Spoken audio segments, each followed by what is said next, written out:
Episode 1 of the StaarCast Variety Show is brought to you by Major Arcana Zero, The Fool. Join us on a joyful new journey into the unknown.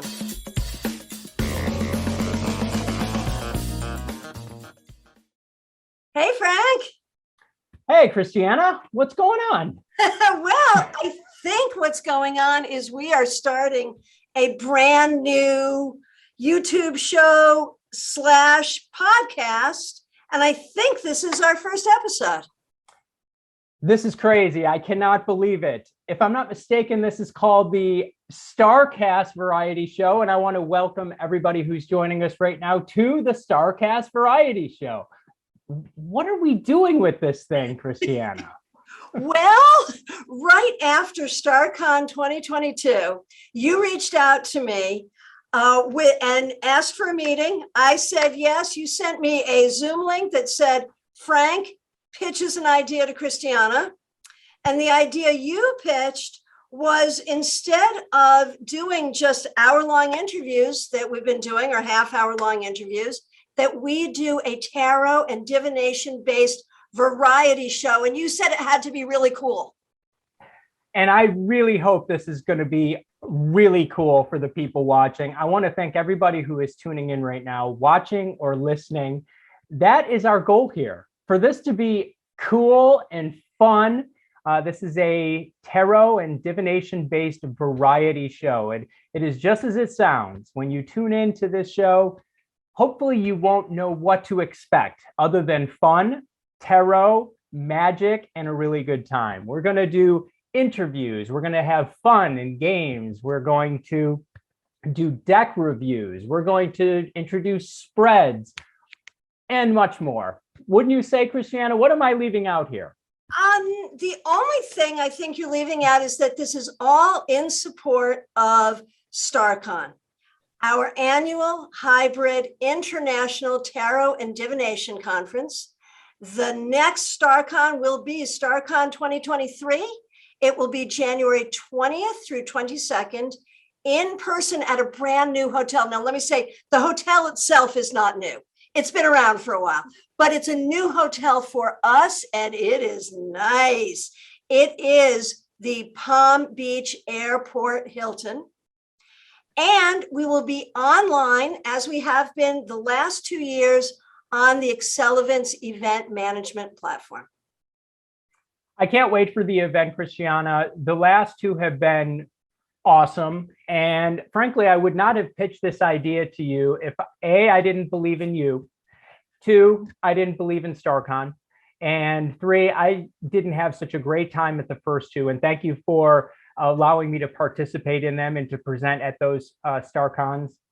And all the wonderful people I met, fellow presenters, your husband and the technical crew who did a great job putting everything together, and all the attendees. It's something truly to celebrate. It's something that is being built and getting better and better every year, but we're off to such a great start. And I just felt like this little show that we're doing here is a way to kind of keep that magic going throughout the year. I mean, if the conference is going to be in January once a year, this is just one little way to kind of fill in the gaps throughout the rest of the year and allow us to build this community and have a good time and connect with more of our presenters, both former and future presenters, and the people who love tarot and are interested in connecting with all of us. So thank you very much for the opportunity to do this. I'm a huge fan of yours, and I very, very much respect the work that you do, in particular as it's related to StaarCon. So thank you very much, Christiana. Well, thank you. Right back at you. I am also a huge fan of yours. So now this is the StaarCast Mutual Admiration Society. And we invite others to join. What we're going to want from you is your submission of video deck reviews, spreads that you've made up, fun tarot stories, and one place that we are communicating with each other about what's going on here is on Facebook, the StaarCon community group. So ask to join that group, and that way you'll get up-to-date information about what's going on with StaarCon as well.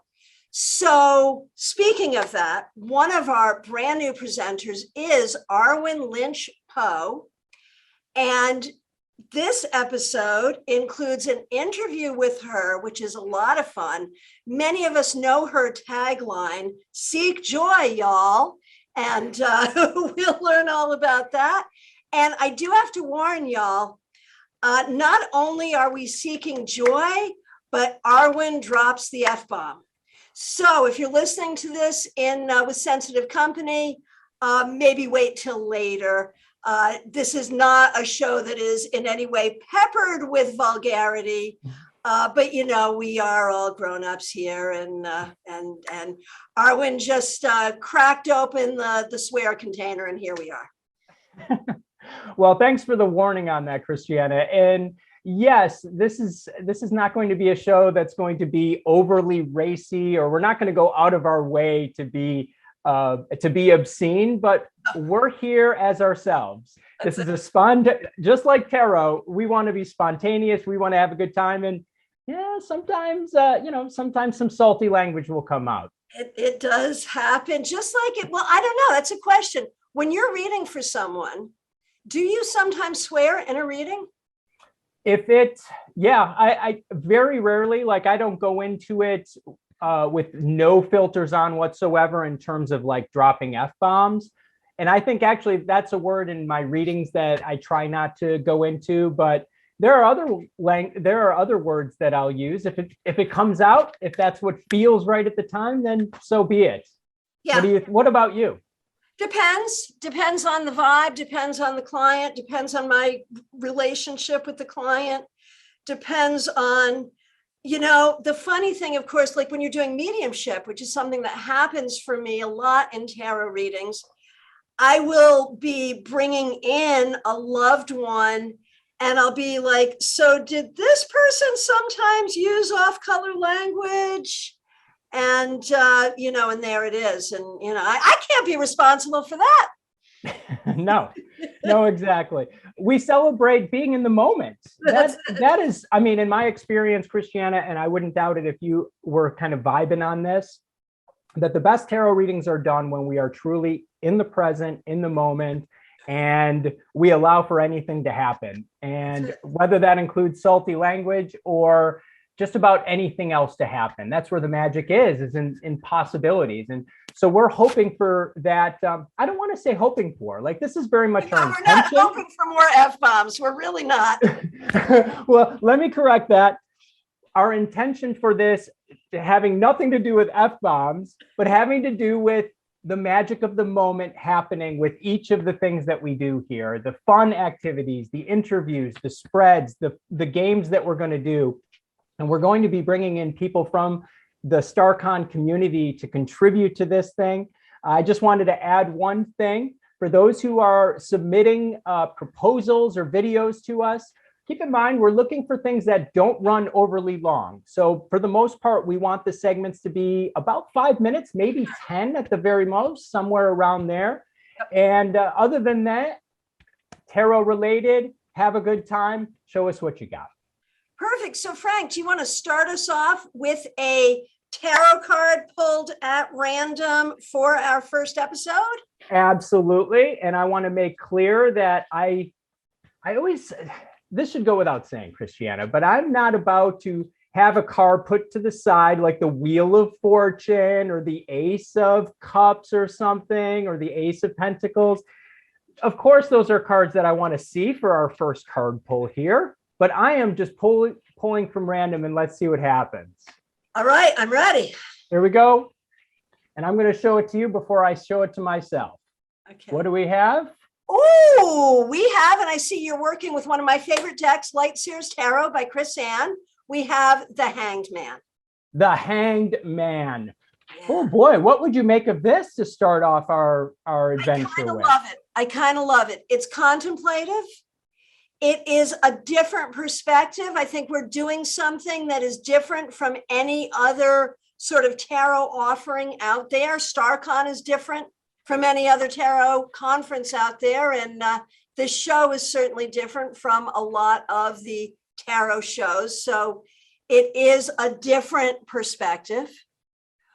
We also are going into this not quite sure about production schedule, how often we're going to try for a few times a month, but whatever, we're really just letting it happen. And remember that the concept of StaarCon was born before COVID, but StaarCon itself was born in the middle of the pandemic. And the Hanged Man is the perfect card for that, where, man, we just had to deal with what we had to deal with and go how we had to go. And that has shaped us into this really robust hybrid conference that serves a worldwide community in really, and I'm saying this as a professional psychic, unpredictable times. Boy, that is true. And thank you for that, Christiana. What was coming up for me as you were talking about that was tarot is a sacred practice. Mm-hmm. Now, we are talking about having a lot of fun with tarot, and this show is going to be a lot of fun, but it does remind me of why I got into tarot in the first place and why I continue to use tarot on a daily basis for myself and those that I read cards for. It is a sacred spiritual practice for me, for those who are going through difficult times. And, I don't want to get all droopy and serious here, but I think it is worth pointing out as we get ready for the fun is that a lot of people are going through tough times right now. And I go through tough times too. And tarot is a respite from that. It is a place where I find the deep wisdom and love that reside within me that I can sometimes forget. And it's a way of reconnecting to that. So the Hangman showing up for here is a reminder that as fun as this show is going to be, underneath the surface is always a revered sacred practice for tarot. And hopefully those who are watching or listening to this show right now will have fun, but also will be spiritually and emotionally uplifted in their tarot practice and by participating in this show. I love it. That's perfect. So I want to remind everyone to get to the StaarCon website. That's StaarCon.com. As of this recording, tickets are not yet available, but they will be really, really soon. So just keep an eye on that. We've got so many great things coming up for you at StaarCon 2023, and also in this show here today, and on the StaarCast variety show going forward. So let's get the show going. Let's do this, Christiana. Let's get this thing started.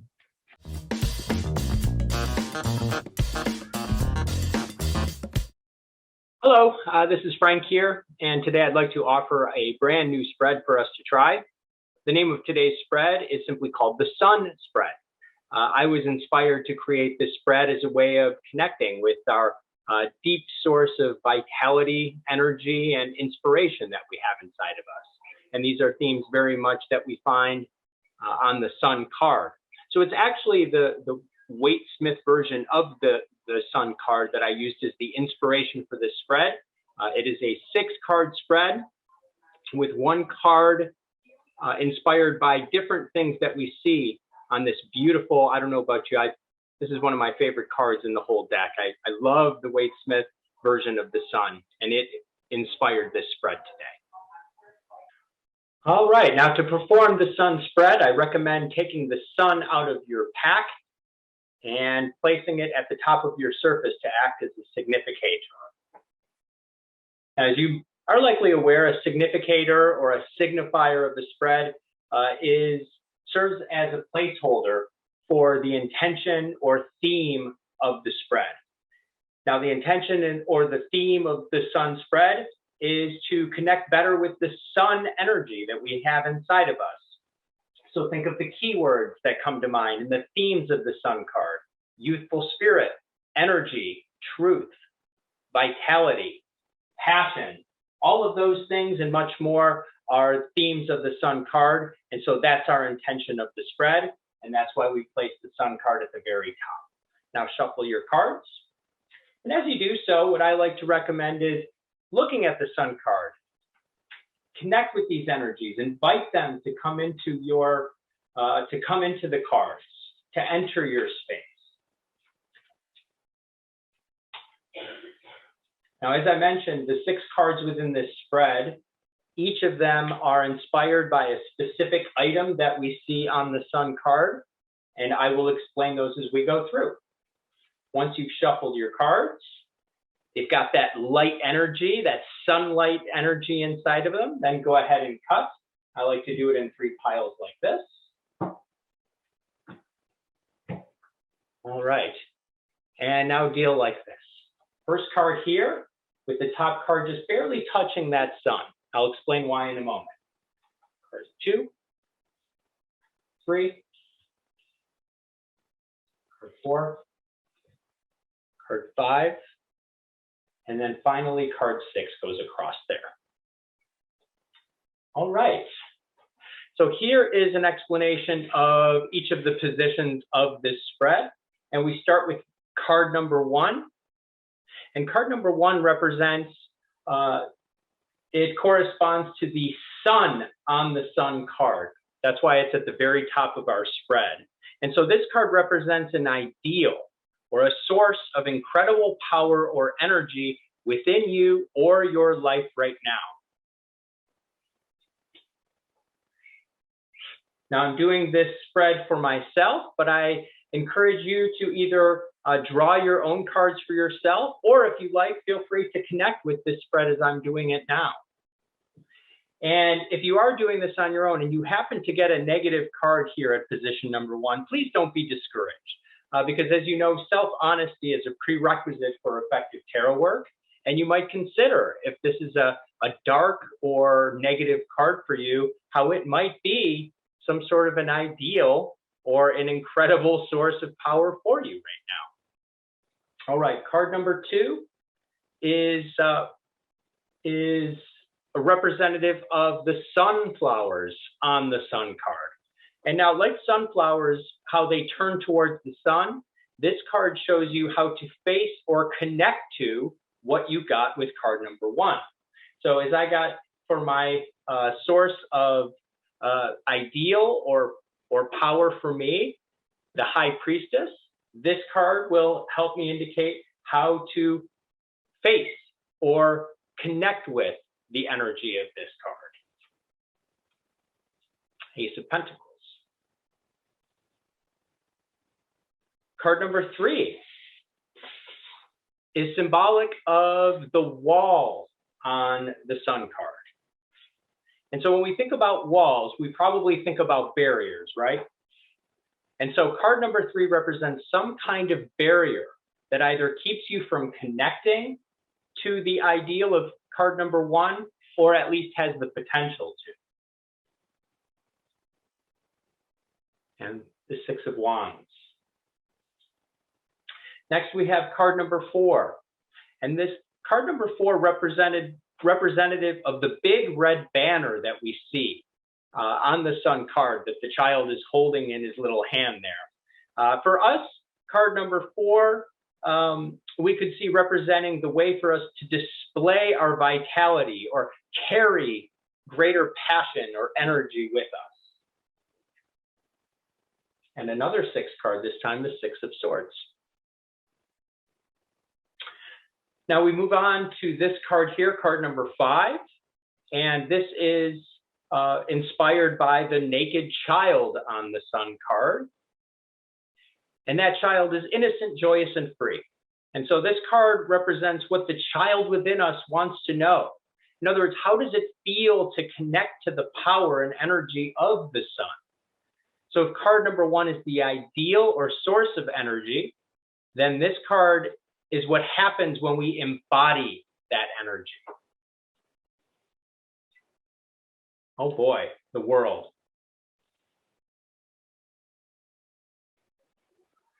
So I have 2 major arcana here, an ace and 2 sixes.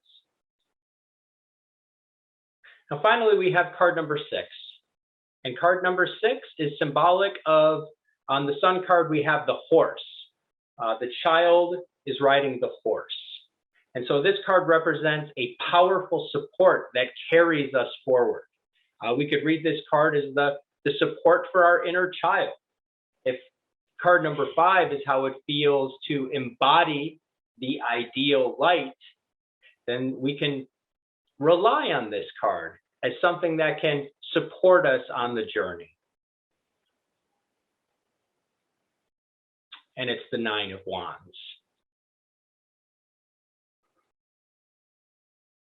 Now, I encourage you to click on a link in the description of this video for a copy of this video, for a copy of the spread, rather, that you can do on your own time.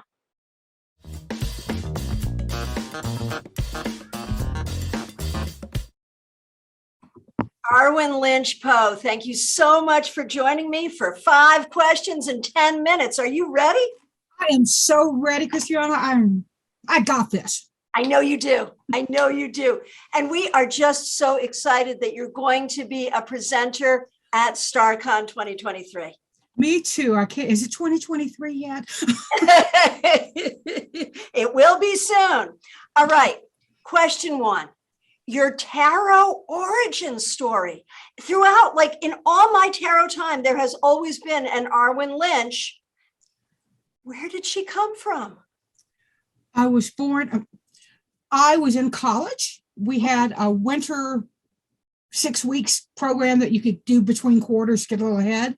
And I'd done this, and I was in the tower at my college, not with a gun, sorry. But the girl that read for me, she was my very first tarot reading. She read with the thought deck, and I was like, mind blown. Then she bought me the same deck, and I was like, mind not blown, do not like.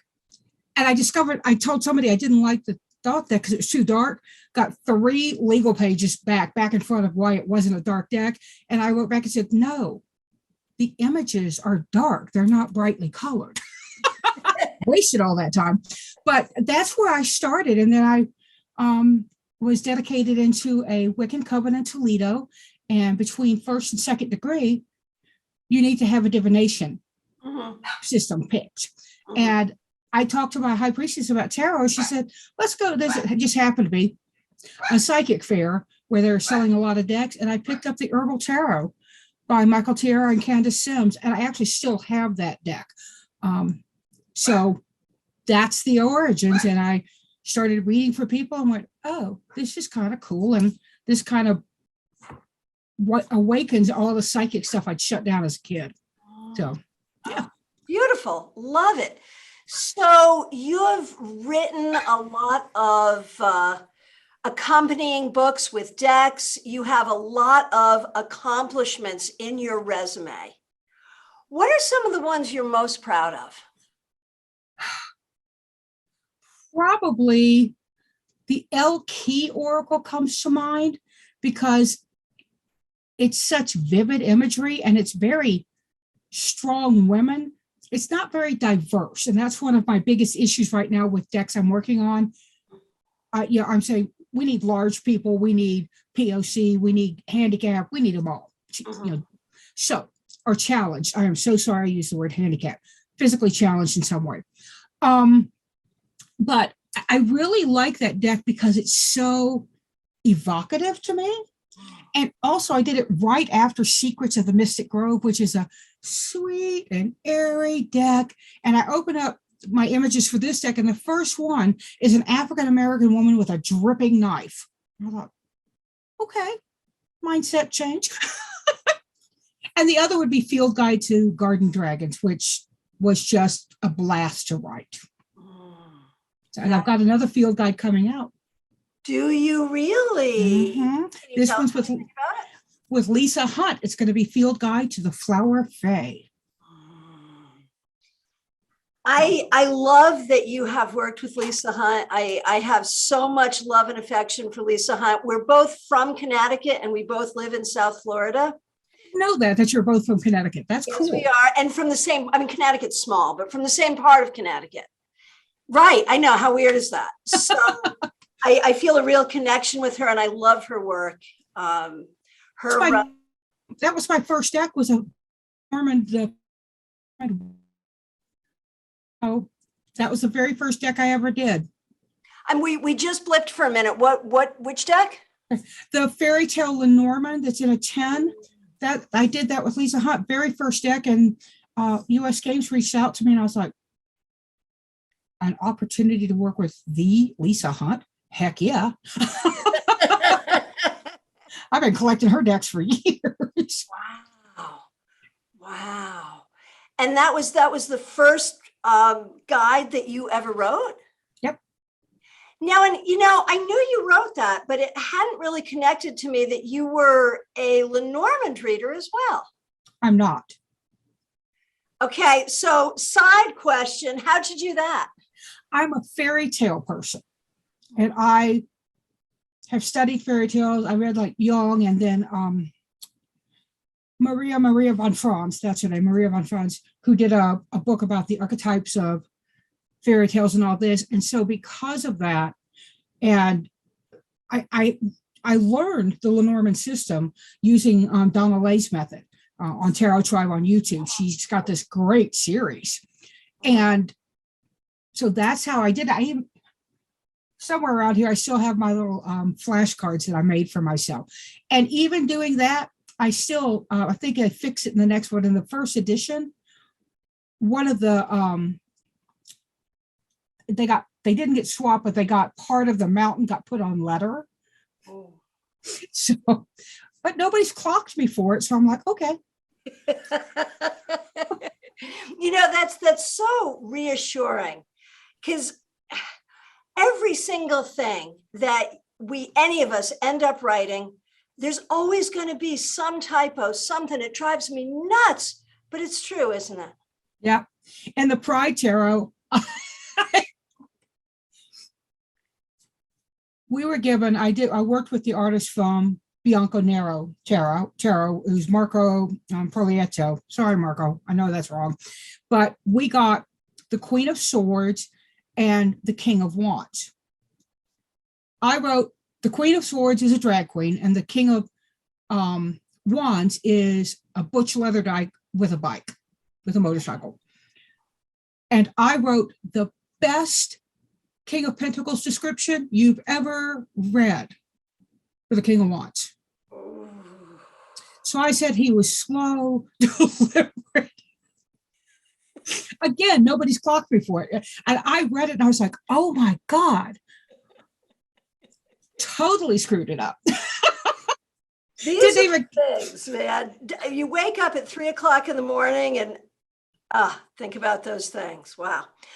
All right. So next question. What are you working on now? Field Guide to Flower Fae with Lisa Hunt. I've got another one called A Wild Life, not Wildlife, but a Wildlife Oracle that I've pitched, and I've got a pretty good response from it. And I'm working with a self-taught watercolorist who's up in Santa Fe, and then she goes home to, gosh, I want to say Connecticut, but it might be New Hampshire. But so she flips back and forth depending on the weather. And I've got another one. The idea's been accepted, but we can't find the right artist yet. So I'm really hunting, and so is the publisher, hunting for the right artist. And I'm pretty excited about the concept, but it's one of those things you don't want to put out there yet. I understand completely, but we are all waiting with bated breath for it, most certainly. And I've got 2 books in various pieces right now. Really? Guidebooks or book books? Book books. One is going to be spreads. Mm-hmm. And then the other, I want to talk about mediumship and tarot and how they work for me. So we'll see. There's a lot of mediumship out there right now, so I'm not sure that this is the right time, but we'll see. Oh, I'm sure that it's the right time. Coming from you, Arwen, I am absolutely sure. Okay, so we are here to talk about StaarCon, to talk about this hybrid conference that we have created and we'll be doing in 2023. Very excited. But the key is tarot conferences, divination conferences are so important. They're so important to us personally. They're important to us professionally. They're important to us as a community and have been for years and years. Now that we can do them hybrid, we can do them online, that adds a whole new layer. I would like you, from anywhere in your history, in person or online, to share a favorite conference memory. I think that was actually easy because it comes from my very first conference, which was Newt's. Mhm. I didn't attend Reader Studio until 2018. That was my first one. But Newt's was a few years back and I got asked to present. So yay, I'll go. I walk into the bar, there's tarot groups split around. And over in a corner booth, there's this woman with glasses, and she's got kind of short, curly hair, and she's a little bit older than I am. And I looked at her and I thought, can I cuss on this? Yeah. Mary fucking K. Greer. So I got myself a glass of wine. I walked over and I said, is anybody sitting here? And she said, no. I come to the bar so I can actually socialize and people don't sit down because I said, yeah, because you're you. And I just sat and had a little chat with her. And I had sort of worked with Mary K. Greer when I first began a blog. I'm a salesperson by nature, Christiana. Anybody who's met me, if I want to promote something I love, I will. But my blog, I thought, I'm going to interview people. So, and I interviewed people that I kind of knew and, different tarot bloggers. And then I said, I'm going to write to Mary K. Greer and Rachel Pollack. All they can say is no. Right. They both said yes, and I nearly passed out because Rachel wanted to do it over the phone. I'm like, I'm going to talk to Rachel Pollack? Oh my God. And they were both so lovely. And I think it was at that point that I realized that the tarot community really isn't a hierarchy so much as it is a web, Right. And it just really changed my view on the tarot community as a whole, because I really wasn't connected with the tarot community until probably about 2007, which is when I ran for office for the American Tarot Association. Right. And I think that's where you and I first sort of crossed paths originally. Yeah. So do you remember what you and Mary effing K. Greer talked about? I really don't, because in my mind, I think my inner tarot reader is running around screaming, Mary fucking K. Greer, Mary fucking K. Greer. And my outer self was going, yeah. And I have memory issues. I have a cognitive dysfunction, is what they're telling me. And so my memory is either non-existent or flawed. I will retell a story and people who are there are like, that sounds like a lot of fun, but that's not exactly what happened. So I don't know if you know this, but Mary effing K. Greer will be one of our headliners at StaarCon 2023. Yeah, I think I did see that when I saw something came out. It had 4 heads, and I don't remember who the heads were, but Yes. Well, she's one of them. So we're excited about that. So thank you for sharing that memory. We're looking forward to making some great memories with you in 2023. And so, final question. uh-oh. Can you give us a sneak peek at what you will be sharing, what you will be presenting at StaarCon 2023? I was afraid you were going to ask that question, and I forgot to look up what I said I was going to do. Mapping the tarot. Oh, mapping the tarot. It is about going into a card. I don't have any cards handy. They're all in That's decks. right. They're all in boxes. But we're going to look at a card, and you identify a few things, and then you go out from there and you identify something about the words you pulled out, and then you get a question. And then what you're doing is developing a question from the card. And I've done this with an online class. Jamie, Jamie Ilford. Yes, of course. She loved it. She was like, write a book on this. That's actually in the back of my head too. But So that's what we're doing. We're letting the card give us a question, because what this does is kind of helps you tap into, like, past your inner adult who's going, I don't think that's a very good question. And you get past that and get into some of the brainstorming, which is what mind mapping really is. And that's kind of, we're using mind mapping, we're using the tarot card as the center, and then breaking out from there. I love this. I am so excited for this. One of the things that I think needs to happen more at tarot conferences, and that will certainly be happening at StaarCon, is, more guidance on operational tarot. What do we actually do? We've got the table, we've got the cards, we've got the person in front of us. What do we do? And I think this is really going to help people connect with their cards and give great readings. And that's what we want to do. I hope so, because a part of it is also, remember that symbols don't mean the same thing for everybody. Right. And that's a huge thing as a professional reader. You got to remember it. I got smacked in the face with it one time and I have never forgotten it. So, but yeah, it's I think you're right. We need to look at hands-on stuff that can dive us deeper. Very good. So a follow-up question.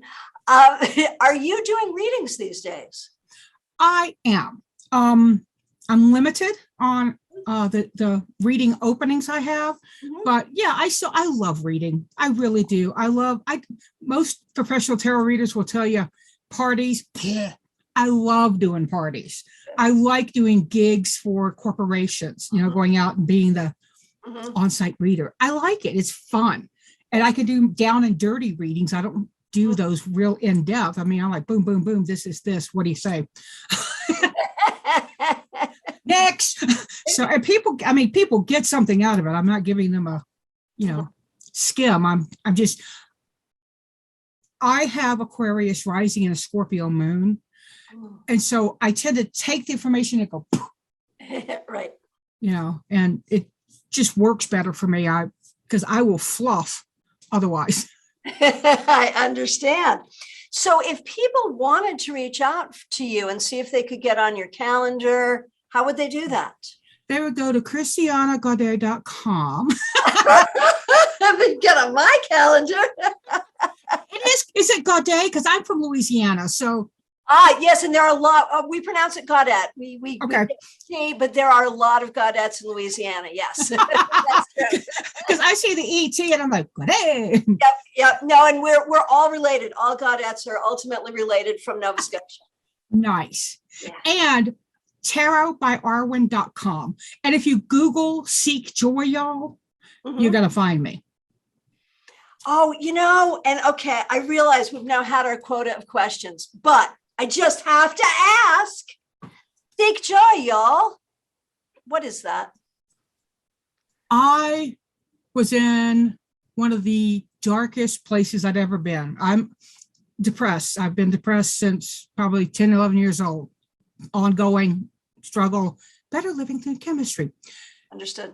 But I had broken up with the one I thought was the love of my life. I had lost my job, lost the home I was living in, and I went home. I went home to my mama's house, and mama had passed by this point. But my sister had her house, and mama had, long story short, they had a little guest house, and I was staying in the guest house, writing and tarot reading and writing. I'm not ashamed to say I was this close to saying, I'm done with this life. I had a few things that stopped me, like my family and my niece. She was about 6 at that point. And I'm like, no, I'm not going to do that to the child. She's 20, almost 21 now. But in that, I wrote, what if my life's purpose was simply to seek joy? Wow. And it kind of turned things around for me. I had some mystical woo-woo stuff happen at that line. And so I've been going, seek joy, y'all.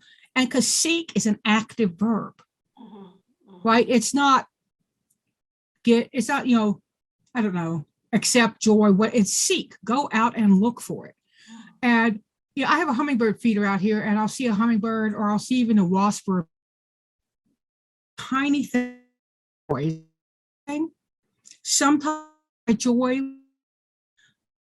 bitch, slap that idiot through the phone, because I work tech support at that point. So yeah, seek joy, y'all. It's a life-saving method for me. Wow. Thank you so much for sharing that. That was beautiful. Really appreciate it. So folks, you got it here. Arwen will make you laugh. She will make you cry. She will drop the F-bomb, and she will help you, help you learn how to find the right questions, to find the right answers in your tarot cards. Yeah. And she'll write some great books while she's at it. Arwen, thank you so much. We will see you at StaarCon 2023. Can't wait.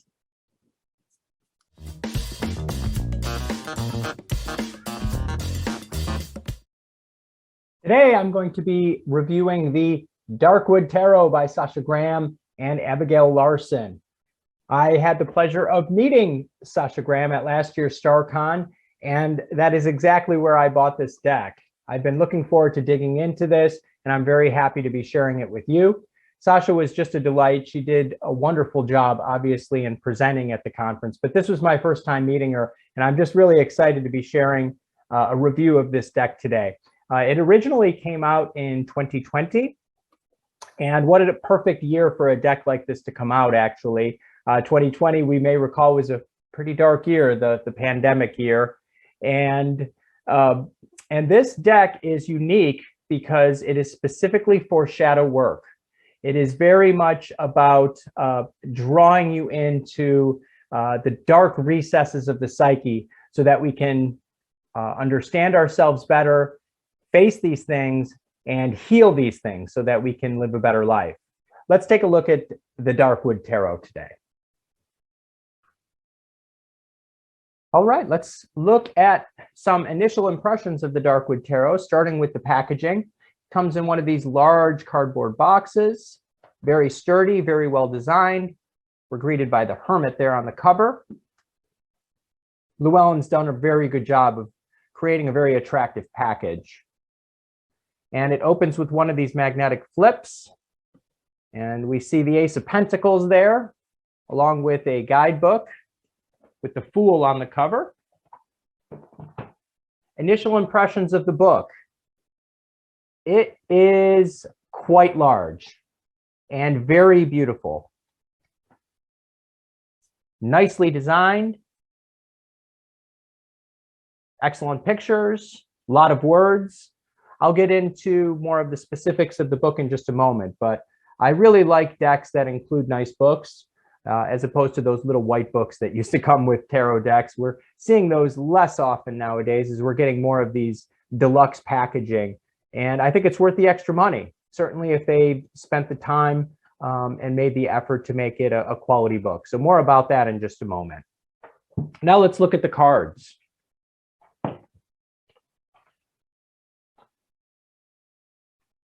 It's good cardstock. Feels good in the hands. It's glossy. And just flipping it in my hands, I can tell already it's going to be very nice to shuffle and deal. I also really like this size. For me personally, this is an optimal size. I measured it. It is, let's see, it is 4 5/8 inches in height and 2 3/4 inches in width. And my hands aren't very big, so this is a perfect size for me in terms of just being able to handle them well and shuffle them easily. Those are my initial impressions. Let's look into some of the more specifics here. The Darkwood Tarot is consistent with the Rider-Waite-Smith tradition. All of the names of the major arcana are consistent with the Waite-Smith deck. And that includes card number 8 being Strength and card number 11 being Justice. The names of the suits are all the same as well: Wands, Cups, Swords, and Pentacles. And then finally, all of the court card characters are also consistent with the Waite-Smith. We have Pages, Knights, Queens, and Kings. The creators of the Darkwood Tarot have really created a unique atmospheric world within the deck. This world of the Darkwood Tarot is a dark fairy tale realm. You'll notice that the style of the artwork is very ominous. It's got plenty of images that are spooky or witchy, there we go, or macabre. And one of the deck's clearest strengths is its atmosphere and how it reinforces the theme of doing shadow work. I wasn't surprised to learn Abigail Larson has experience working in comics because the imagery does remind me of a dark horror-based comic book. And most of the images are Waite Smith influenced. In some cases, they've taken the Darkwood theme and just applied it to an image we're very familiar with. For example, the Nine of Swords is something that we're familiar with from the Waite Smith. Or the Aces, they've kept the idea of hands coming out of clouds and holding a symbol of that particular suit. And then in some cases, what they've done is they've really scaled back what the old Waite Smith image, giving you something that is much simpler and more impactful. For example, the Chariot is just simply this eagle coming at you, or the Emperor is just a powerful ram up on a cliff top. And in some cases, they've taken a familiar Waite Smith image and put an interesting spin on it. For example, here we have the Four of Wands. And while we see the Four of Wands, it shows a little troll underneath the bridge. Now that's interesting. And of course, why they chose these things and what they represent are all explained in the book. Another example here is the Four of Swords, where we have the familiar image of somebody who is resting, but there's a man lurking over her. And again, these little twists that they've done with some of the cards, I find some of the more interesting aspects of the deck, and they've explained those in the guidebook. Now, as I mentioned in the introduction, the book for the Darkwood Tarot is very impressive. It's 300 pages long. It's beautifully designed, and most importantly, it's very well written. Now, in the introduction, Sasha Graham explains a little bit about the idea of shadow work. I think this is very important because it tells us why it's so challenging and what the benefits are of taking on shadow work. This gets us bought into the concept of the Darkwood Tarot itself. Then there are helpful sections early on in the book, things that you would expect to see, including how to read tarot, of course, how to ask questions of the deck. There's also a nice little section on of tarot spreads. And then after that, there's the spreads. And then after that, we get to the card descriptions. And I really like how thorough they are. In each case, they begin with a picture and just a little simple theme in red at the very top, followed by the detailed description, and then ways to interpret the card towards the back, the meanings, and then the shadow element as well. Now, these shadow elements of the description I find really intriguing because in some cases they contain very thought-provoking questions, or in some cases even little exercises to help bring the unconscious shadow to light. Certainly one of the strengths of the Darkwood Tarot is its guidebook. And so I conclude my review of the Darkwood Tarot by Sasha Graham and Abigail Larson, published by Llewellyn Books. I'm very happy to have this deck in my collection, and I recommend it to you as well. And I'm particularly thrilled that I was able to get it from Sasha herself as she was presenting at StaarCon last year. There are a few things that really stand out for me in terms of recommending the Darkwood Tarot. The first thing is the overall quality of the presentation itself. The packaging, the cards, the book, the design, all of it is extremely well done. And I do like working with a deck of cards that I feel is of quality, especially when it's accompanied by a book of good quality as well. The second thing that would recommend this deck is the atmosphere. I really like how the spooky fairy tale imagery, the macabre, the witchiness of the whole thing really ties in nicely with this idea that we're going into an alternative world, a dark fairy tale world where we are comfortable to do our shadow work, where we can look deep within ourselves and heal ourselves by confronting these shadow elements that we all have within our psyche. The third thing I would recommend about this deck is the book. I know I've mentioned that already, but it's really well done. It's nice and big, it's well designed, and most importantly, it's really well written. And the descriptions that Sasha has included of the various cards include these helpful tips for doing shadow work for each of the individual cards. That sets this deck apart from other decks that you've seen. There are a lot of darker decks out there that create kind of a spooky atmosphere, but this one has as a very specific goal doing this shadow work. And so when we put all of these elements together, I definitely recommend this deck. I don't know if I will use it 365 days out of the year. It's definitely the kind of deck I will take out around Halloween time for sure, or when I'm more specifically looking to do shadow elements. Of course, you could make a case we're always doing shadow work with our tarot, or maybe we should. But here's a deck that says, yes, look deep within, go to those scary places and discover what you'll find there. And for that reason, by all means, pick up the Darkwood Tarot. Thank you for watching. I look forward to seeing you next time. Bye-bye.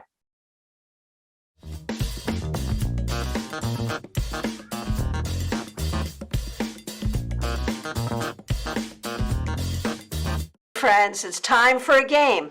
Guess the tarot card. What you will see next is a few members of our community giving you their keywords for a particular card. Then you will have to guess. What's the tarot card? Hello everyone, this is Maria Albi Fernando. I am a tarot reader and a mentor as well as director of the World Divination Association, and these are my keywords for you. Power, fire, source, desire. Hello, I am that tarot guy, Gary Karp. I'm a certified tarot master and have been reading and teaching tarot for 30 years. I'm also a best-selling Amazon author, and my latest ebook, Tarot Reading for Beginners, is now available on Amazon or at my Etsy shop. My keywords are creative force, new opportunities, passion, inspiration, and creation. Hi, I'm Wendy Milano, and I'm a psychic medium. I own Black Moon Tarot and Sorcery, and you can find me on Instagram, Facebook, and Twitter. My keywords are creation, passion, and growth.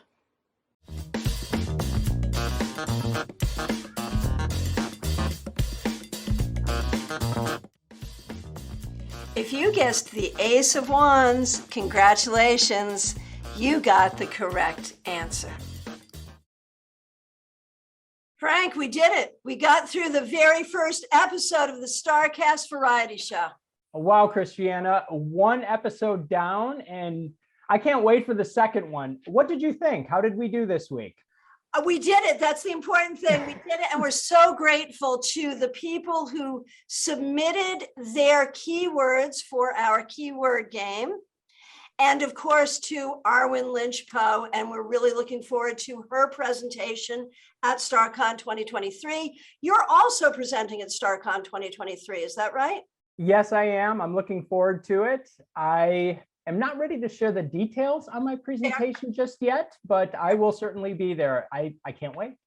Now, if people want to get in touch with you in the interim for a reading or lessons or anything like that, how do they do that? Thanks, Christiana. My website is tarotawakenings.com. Again, that's tarotawakenings.com. I'm also on Facebook and Instagram as well. Okay, and just say your first and last name. Frank Kwiatkowski. Frank Kwiatkowski. I finally learned how to pronounce it, but I'm still making you do it. And I'm Christiana Gaudet. You can find me at christianagaudet.com. And of course, remember to go to the StaarCon website, which is StaarCon, StaarCon.com, Join us on Facebook, the StaarCon community group.